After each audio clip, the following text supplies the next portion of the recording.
بچے ہمارے آج کا جو ٹاپک ہے وہ ہے کابینہ مشن پلان 1946۔ جنگ عظیم دوم کی فتح کے بعد جب انگلستان میں لیبر پارٹی برسر اقتدار آئی، یعنی انتخابات ہوئے برطانیہ میں، تو اس کے نتیجے میں لیبر پارٹی برسر اقتدار آئی اور مسٹر وسٹر چرچل کی جگہ مسٹر اٹیلی منتخب ہوئے۔ 45 سے 46 میں ہندوستان میں جو انتخابات کیوں کروائے گئے؟ اس لیے کہ تاکہ لوگوں کی رائے معلوم کی جا سکے۔ ان انتخابات بعد حکومت نے سیاسی اور آئینی بے چینی کو دور کرنے کے لیے کوشش کی۔ انتخابات میں انہیں پتہ چل گیا تھا کہ واضح طور پر کامیابی کس کو حاصل ہوئی ہے، تو انہوں نے کہا کہ اب سیاسی اور آئینی بے چینی کو دور کرنے کے لیے کیا کرنا ہے، اب ہم لوگوں نے ہندوستان میں آئینی اصلاحات کرنی ہے۔ ایک تو دوسری طرف سے ان کے اوپر امریکہ کا بھی برطانیہ پر بہت دباؤ تھا کہ کسی بھی طریقے سے ہندوستان کے آئینی مسئلے کا حل نکالا جا سکے۔ حکومت نے پھر کیا کہ ایک وفد ہندوستان بھیجا تاکہ ان مشکلات کو، جو آئینی مشکلات ہیں، دور کرنے کے لیے کوئی طریقہ کار نکالا جائے اور ہندوستانیوں سے بات چیت کی جائے کہ آیا وہ کیا چاہتے ہیں اور ان کے آئینی مسئلے کو کس طریقے سے حل کیا جائے۔ اب اس کے لیے کیا کہ اس نے اپنے مسٹر اٹیلی نے 3 ممبران پر مشتمل ایک وفد جو تھا وہ ہندوستان بھیجا۔ اسے کہا کہ یہاں کے لیڈروں سے مل کر کوئی قابل قبول آئین وضع کرے۔ جب 15 مارچ کو وزیر اعظم مسٹر اٹیلی نے برطانوی دارالعلوم میں، یعنی جو ہاؤس آف کامن ہوتا ہے، جس ہماری قومی اسمبلی ہوتی ہے، اس میں بحث کرتے ہوئے کہا کہ میں خوب جانتا ہوں کہ ایسے ملک کے بارے میں اظہار خیال کر رہا ہوں جس میں نسلوں، مذاہب اور زبانوں کے مجموعے، یعنی بہت سی نسلوں کے، مذاہب کے اور بہت سی زبانیں بولنے والے لوگ ہیں۔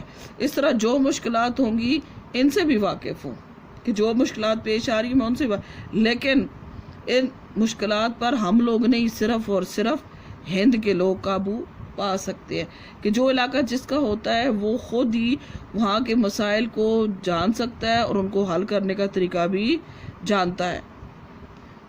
پھر اس کے ساتھ کہا کہ اقلیتوں کے حقوق کا بھی ہمیں پورا خیال رکھنا ہے، لیکن کسی اقلیت کو یہ اجازت نہیں دے سکتے کہ وہ اکثریت کی راہ میں ویٹو کا روڑا اٹکائے، کہ اگر کوئی میجورٹی والی جو جیت رہی ہے تو کوئی مائنورٹی والی جو جماعت ہوگی وہ کسی صورت میں بھی اس کے راستے میں رکاوٹ نہیں بنے گی۔ جب مسٹر اٹیلی نے یہ بات کی تو قائد اعظم نے اس کی تقریر کے جواب میں اسے 15 مارچ کو کی، تو قائد اعظم نے 17 مارچ کو بیان دیا۔ اس نے کہا کہ یہاں اکثریت کی ترقی کو روکنے کا سوال ہی نہیں ہے۔ مسئلہ یہاں پر صرف یہ آ جاتا ہے کہ ایک مثال یہاں پر ہوتی ہے کہ مکڑی نے مکھی سے کہا میرے محل میں آؤ، اور اگر مکھی انکار کرتی ہے تو کہا جاتا ہے کہ ویٹو استعمال کیا جا رہا ہے۔ یعنی ہم لوگ اس وقت ہندوستان کی تقسیم چاہ رہے ہیں اور پاکستان قائم کرنا چاہتے ہیں، اور اسی میں ہندوستان کے آئینی مسئلے کا حل ہے کہ 2 خود مختار مملکتوں کا خوشی اس کا یہاں پر 2 مملکت جو ہے انہیں بنا دیا جائے، اسی میں ہی ہندوستان کی بہتری ہے۔ کانگریسی لیڈر جو تھے وہ مسٹر اٹیلی کی تقریر سے بہت خوش تھے۔ لیبر پارٹی کے ساتھ کانگریس کے پرانے تعلقات تھے، اب وہ تعلقات رنگ لا رہے تھے اور انہیں یقین تھا کہ جو بھی فیصلہ ہوگا وہ صرف اور صرف کانگریس کے حق میں ہوگا۔ پھر کیا ہوا؟ جو ارکان کابینہ تھے ان کے ساتھ یہ جو وفد آیا اس نے ملاقاتیں کی۔ یہ 24 مارچ 1946 کو وفد پہنچا دہلی۔ انہوں نے کیا کیا؟ کابینہ، وائس رائے، صوبائی کارکنوں اور ارکان ایگزیکٹو کونسل سے گفتگو کی اور حکومت ہند کے نقطہ نظر کو بھی سمجھا۔ جو تمام تھے وائس رائے سے ملے، کابینہ کے ارکان سے ملے، ایگزیکٹو کونسل سے بھی گفتگو کی، تو اس رائے پر پہنچے کہ دیکھیں تو صحیح آخر یہ لوگ کیا چاہتے ہیں کہ ہندوستان کا آئینی حل کیا ہوگا۔ اس نے کیا کیا؟ مختلف قائدین سے بھی ملاقات کی۔ جب مختلف جو پارٹیوں کے قائدین تھے ان میں مسلم لیگ جو تھی اس نے تو کہہ دیا کہ ہم تقسیم اور تخلیق پاکستان اس کو اس چیز کا واحد حل قرار دیتے ہیں، جبکہ کانگریس نے کہا کہ ہم تقسیم کی شدید مخالفت کرتے ہیں، دو قومی نظریے کو ہم نہیں مانتے اور پاکستان کے تصور کو سختی سے جھٹلاتے ہیں۔ یعنی دونوں پارٹیز جو تھی، دونوں کا موقف بالکل ہی اپوزٹ تھا۔ جو مسلم لیگ تھی وہ ہندوستان کی تقسیم چاہ رہی تھی اور کانگریس جو تھی وہ یونائٹڈ انڈیا چاہ رہی تھی۔ پھر کیا ہوا، 12 مئی 1946 کو مشن نے کانفرنس کی ناکامی کا اعلان کر دیا۔ جو مشن بھیجا گیا وہ ناکام ہوا۔ ناکام ہونے کی صورت میں کابینہ مشن نے اپنی تجاویز پیش کی۔ اس میں سب سے پہلے تھا انڈین یونین، برصغیر کو ایک یونین بنا دیا جائے گا، یونین میں صوبے اور متعدد ریاستیں ہوں گی، وفاق بنا دیا جائے گا۔ اب کہہ رہا ہے کہ یونین بنائیں گے، صوبے اور جو باقی ریاستیں ہیں، جو دیسی ریاستیں شامل ہیں، ان سب کو ملا دیا جائے گا اور ایک وفاق بنایا جائے گا۔ دوسرے نمبر پہ کہتے ہیں کہ مرکز کے پاس دفاع، امور خارجہ اور مواصلات کے محکمے ہوں گے۔ یعنی جو ہمارے پاس ایسٹ انڈیا کمپنی ہے، دفاع بھی اس کے، ڈیفینس بھی اس کے پاس ہوگا، فارن منسٹر بھی اس کے پاس ہوگا اور ٹیلی کمیونیکیشن جو ہے وہ بھی اس کے پاس ہوں گے۔ اس کے علاوہ جو ٹیکس لگائے جائیں گے وہ بھی انگریز حکومت کے پاس ہوگا۔ اس کے علاوہ باقی جتنی بھی چیزیں رہ جائیں گی وہ صوبوں یعنی ہندوستانیوں کے حوالے کر دی جائیں گی۔ دوسرے نمبر پہ کہتے ہیں کہ اس کو گروپ بندی کی جائے گی۔ صوبوں کو 3 گروپوں میں تقسیم کیا گیا۔ گروپ اے بمبئی، مدراس، یو پی، سی پی، اڑیسہ یعنی ہندو اکثریت والے گروپ۔ گروپ بی مغربی مسلم صوبے، سندھ، پنجاب، سرحد اور بلوچستان۔ گروپ سی میں مشرقی مسلم صوبے، بنگال اور آسام۔ ہر گروپ کو اپنی مشترکہ حکومت قائم کرنے کا بھی اختیار حاصل ہوگی۔ یعنی یہ تینوں گروپ مل کر اپنی اپنی گورنمنٹ بنائیں گے، اپنا آئین وغیرہ بنائیں گے اور پھر اس آئین کو آگے سے ویریفائی کیا جائے گا۔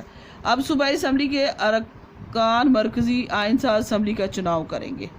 جو صوبائی اسمبلی کے اراکین ہوں گے وہ ڈائریکٹ الیکٹ ہوں گے، یعنی وہ ان کو الیکٹ کیا جائے گا۔ پھر آگے سے وہ لوگ جو ہوں گے وہ مرکزی آئین ساز اسمبلی کا چناؤ کریں گے۔ مرکزی آئین ساز اسمبلی پورے برصغیر کے لیے آئین تشکیل دے گی اور جو مرکزی آئین ساز ہوگی کمیٹی، جو اسمبلی ہوگی، وہ ملک کے لیے آئین بنائے گی۔ مرکزی آئین بن جائے گا تو تینوں گروپ اپنے اپنے آئین بنائیں گے۔ آئین ساز کونسل میں نشستوں کی تقسیم اس طرح ہوگی۔ کہتے ہیں کہ یہ آئین بنائے گی، تینوں صوبوں کے جو گروپ بنے ہوئے ہیں وہ اپنا اپنا آئین بنائیں گے، اس کے بعد وہ پیش کر دیا جائے گا۔ ان سب کو ملا کر جو چیز اس میں سب سے بہتر ہوگی اس آئین کو ملک کے لیے نافذ کر دیا جائے گا۔ آئین ساز کونسلوں میں نشستوں کی تعداد کس طرح سے تھی؟ کل ارکان 385 تھے، مسلم نشستیں 78 تھی، سکھوں کی نشستیں 4 تھی، دیسی ریاستوں کے لیے نشستیں 93 تھی اور عمومی نشستیں 212 تھی۔ اب آ گیا جی عبوری حکومت۔ عبوری حکومت فوری طور پر قائم کی جائے گی۔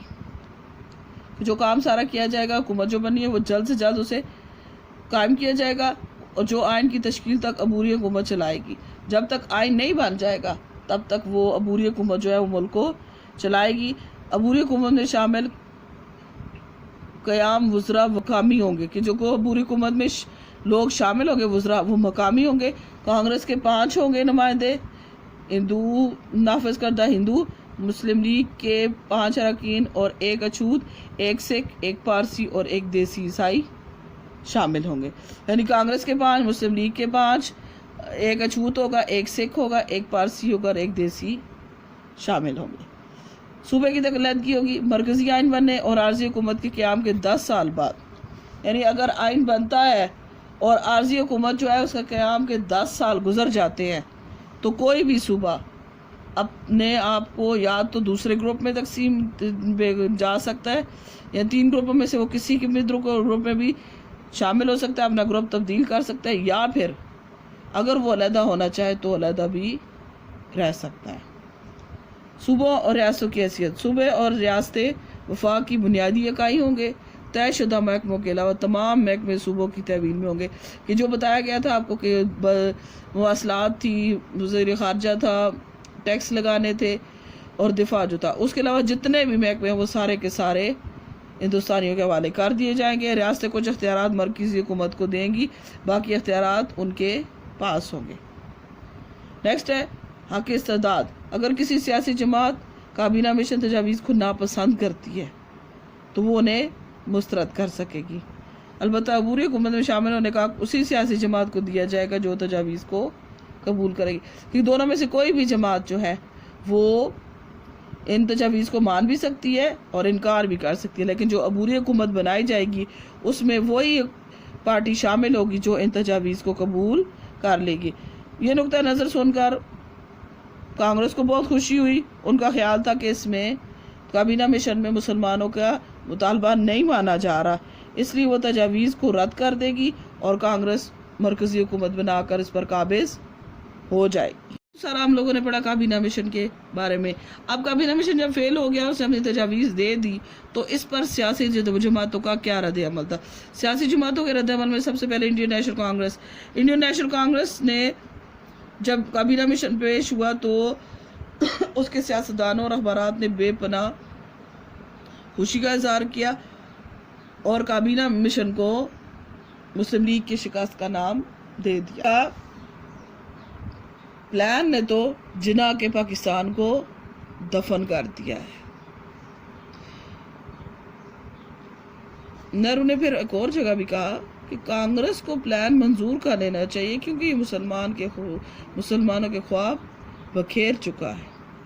کہ اب کانگریس کو چاہیے کہ وہ ہر طریقے سے کابینہ مشن پلان کو مان لے، کیونکہ جو مسلمانوں کے جتنے بھی خواب تھے وہ سارے کے سارے تو کابینہ مشن نے بکھیر کے رکھ دیے تھے. اور نہرو نے یہ بھی کہا تھا کہ پلان نے تو جنا کے پاکستان کو، یعنی قائد اعظم محمد علی جناح کا جو پاکستان ہے اس کو بالکل دفن کر دیا ہے، یعنی سارے راستے بند کر دیے ہیں، کہیں سے بھی پاکستان بننے کا کوئی راستہ نظر نہیں آ رہا ہے. مسلم لیگ کا کیا موقف تھا؟ قائد اعظم نے کہا کہ مجھے افسوس ہے کہ مشن کے پلان میں مسلمانوں کے مطالبے کو نظر انداز کر دیا گیا. کہا مجھے بہت افسوس ہے، مجھے افسوس ہے کہ مشن کے پلان میں مسلمانوں کے مطالبے کو نظر انداز کر دیا گیا، جبکہ ہم وثوق سے کہتے ہیں کہ برصغیر کے مسائل کا حل جو ہے صرف اور صرف 2 ریاستوں میں ہی پوشیدہ ہے. اگر جب تک اس کو 2 ریاستوں میں تقسیم نہیں کیا جائے گا تب تک ہندوستان میں کبھی بھی امن قائم نہیں ہو سکتا. ڈیلی ٹیلی گراف نے کیا لکھا ہے؟ مسلمانوں سے زیادتی کی گئی ہے، حالانکہ انتخابی نتائج نے صورتحال واضح کر دی گئی تھی.